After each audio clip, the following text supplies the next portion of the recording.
आपका हवलदार रैंक होते हुए जब आपको ऑनरी नायब सूबेदार रैंक मिलता है, इसके बाद में भी आपकी पेंशन में इजाफा नहीं होता है। ऐसे ही 80 के दशक के एक हमारे रिटायरी हैं, उनके संबंध में यहाँ पर मैंने ये वीडियो तैयार किया है और उनकी पूरी डिटेल आज इस बोर्ड के माध्यम से आप लोगों के बीच साझा करूंगा।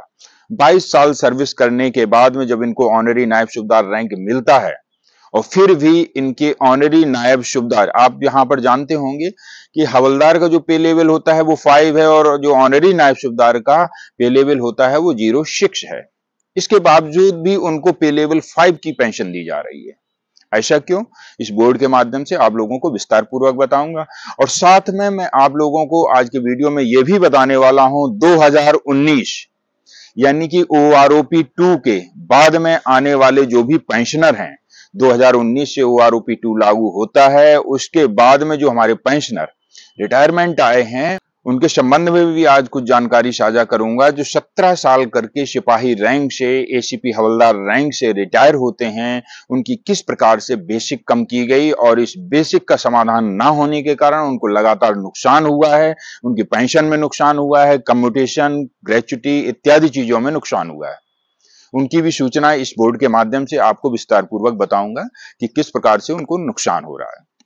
दोस्तों, वीडियो में आगे बढ़ने से पहले हमेशा की तरह आप सभी दर्शकों से गुजारिश करता हूं, जो दर्शक मेरे चैनल को पहली बार देख रहे हैं या चैनल पर नए हैं, हमारे चैनल से जुड़ने के लिए चैनल को सब्सक्राइब कर सकते हैं, क्योंकि अक्सर इस चैनल के माध्यम से आप सभी सैनिकों की समस्याओं का समाधान किया जाता है, पेंशन संबंधी समस्याओं का निराकरण किया जाता है और ऐसे ही वेलफेयर से रिलेटेड वीडियो आप लोगों को समय समय पर प्रोवाइड करवाए जाते हैं। चलिए दोस्तों, बोर्ड के माध्यम से समझते हैं। यहाँ पर पहला पॉइंट है अविनाश चंद्र शर्मा, ये होशियारपुर पंजाब के रहने वाले हैं। इनका रिटायरमेंट दिसंबर 1987 में हुआ था। ग्रुप वाई से रिटायर हैं और 22 साल सर्विस करके ये रिटायर हुए हैं और इनको ऑनरी नायब सूबेदार रैंक मिला हुआ है। आप ध्यान से देखते जाइएगा, इसके बिल्कुल भी न करें, अन्यथा आपको यहाँ पर कुछ भी समझ में नहीं आने वाला है। हवलदार का पे लेवल क्या होता है? 05 होता है और ऑनरी नायब सूबेदार का पे लेवल होता है वो 06 होता है। अब आप ही बताएं, जब पे लेवल में अंतर है तो इनकी बेसिक में अंतर क्यों नहीं होना चाहिए? ये हमारे अविनाश चंद्र शर्मा जी इसी का शिकार हैं। इनका पे लेवल 06 होने के बाद भी इनको पे लेवल 05 की पेंशन दी जा रही है। यहां पर आप देखेंगे OROP 1555 में हवलदार की जो बेसिक थी वो 7,795 थी, यानी कि पे लेवल 05 की बेसिक 7,795, पे लेवल 06 ऑनरी नायब सूबेदार की बेसिक 8,425, यानी कि इन दोनों में जो अंतर है वो कितने का है? 630 रुपए का, 630 रुपए का। इसके बाद में चलिए, जैसे ही 7th CPC आया 2016 में, उस समय जो हवलदार की बेसिक थी 7,795, जब हम इसको 2.57 से मल्टीप्लाई करेंगे तो इनकी बेसिक 20,034 रुपए हो जाती है। आप बोर्ड के माध्यम से देखिएगा। और जो ऑनरी नायब सूबेदार जिनका पे लेवल 06 था, 7th पे कमीशन में जब 2.57 से इनको मल्टीप्लाई किया जाता है इनकी बेसिक को, तो इनकी बेसिक यहां पर 21,653 रुपए निकल करके आ रही है। आप देखिएगा, 7th CPC में हवलदार की जो बेसिक थी वो 20,034 थी और ऑनरी नायब सूबेदार की जो बेसिक थी वो 21,653 थी, यानी कि टोटल जो डिफरेंस था वो 1,619 रुपए का, 1,619 रुपए का यहां पर डिफरेंस था।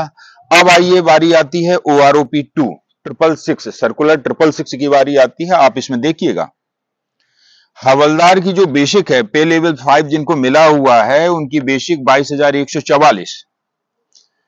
ऑनरी नायब सूबेदार जिन्होंने 22 साल सर्विस की है, यहां पर मैं बात 22 साल सर्विस की कर रहा हूं, जो 22 साल वाले हवलदार हैं और 22 साल वाले ऑनरी नायब सूबेदार हैं। 22 साल वाले हवलदार की जो बेसिक है OROP 2 में 22,144 की गई और ऑनरी नायब सूबेदार जिनको पे लेवल 06 मिला हुआ है उनकी भी बेसिक 22,144 आप देखेंगे। अब यहां पर पे लेवल 05 और पे लेवल 06 में तो आप डिफरेंस देखेंगे, परंतु आप इनकी बेसिक में डिफरेंस नहीं देखेंगे। जब पे लेवल में अंतर है तो इनकी बेसिक में अंतर क्यों नहीं है? इनको ऑनरी नायब सूबेदार रैंक मिला हुआ है, फिर भी इन्हें हवलदार 22 साल सर्विस की पेंशन क्यों दी जा रही है? पे लेवल 06 होते हुए भी पे लेवल 05 की पेंशन क्यों दी जा रही है? ये कहीं ना कहीं विसंगतियां हैं। इन विसंगतियों के कारण हमारे जो रक्षा पेंशनर हैं वो परेशान हैं, उनको कम पेंशन से ही गुजारा करना पड़ रहा है। अब आ जाइए, बात आती है वो आरोपित्री की। 677 सर्कुलर 677 में आप देखिएगा, हवलदार जो 22 साल सर्विस करके रिटायर हुए हैं उनकी 24,763 रुपए बेसिक। ऑनरी नायब सूबेदार 22 साल सर्विस करके रिटायर हैं, उनकी भी 24,763 रुपए। पे लेवल में अंतर, रैंक में अंतर और बेसिक समान।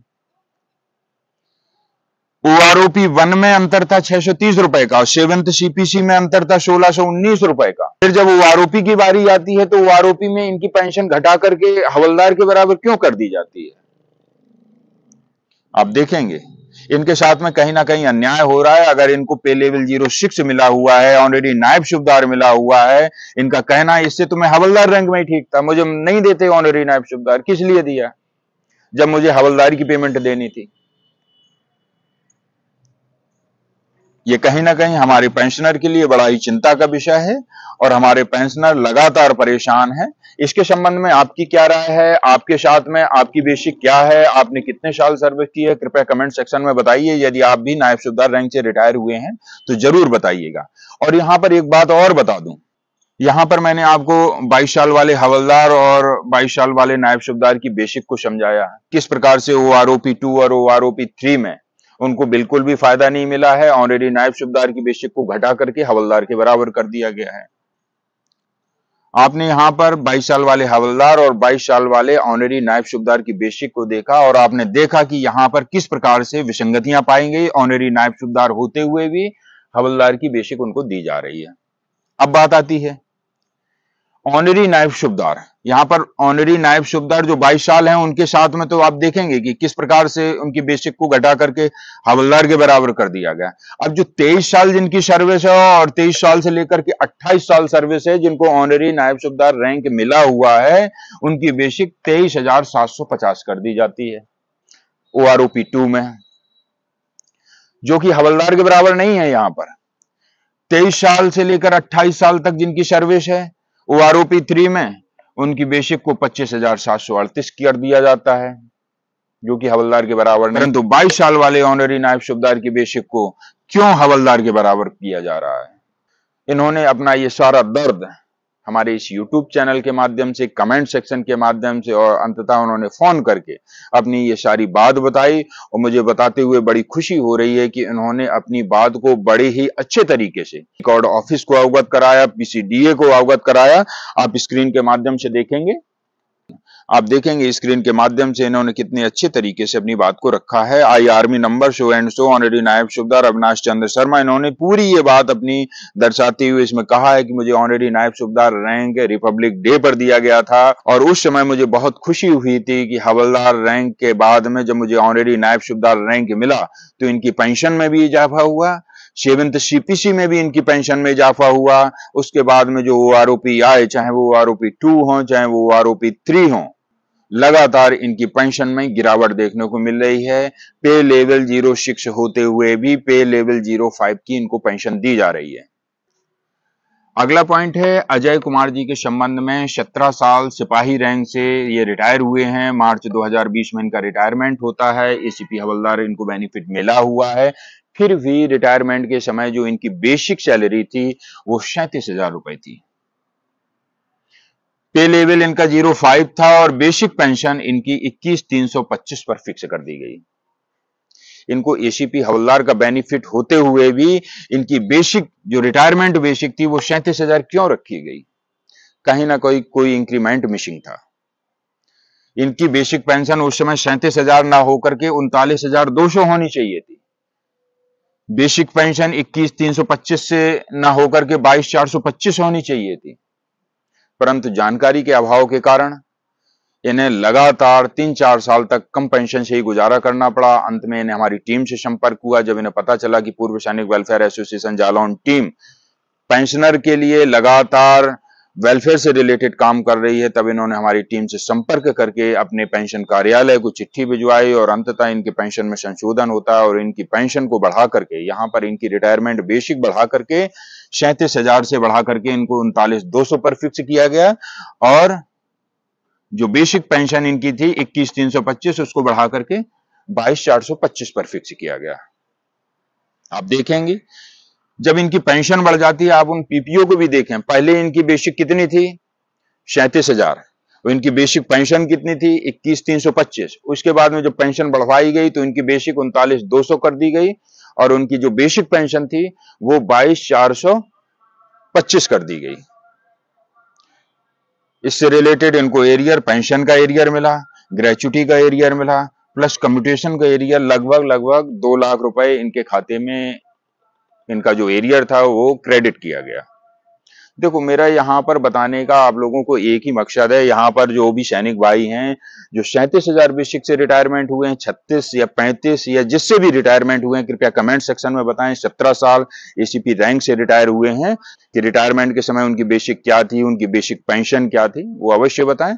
यहाँ पर आप लोगों को ये जानकारी मैं इसलिए लेकर के आया हूं, देखने में आया है कि जो हमारे सैनिक भाई जिनकी बेसिक 37,000 थी, लगातार ओआरओपी 3 आने तक उनकी 37,000 बेसिक ही आती रही और बेसिक पेंशन 21,325 ही आती रही।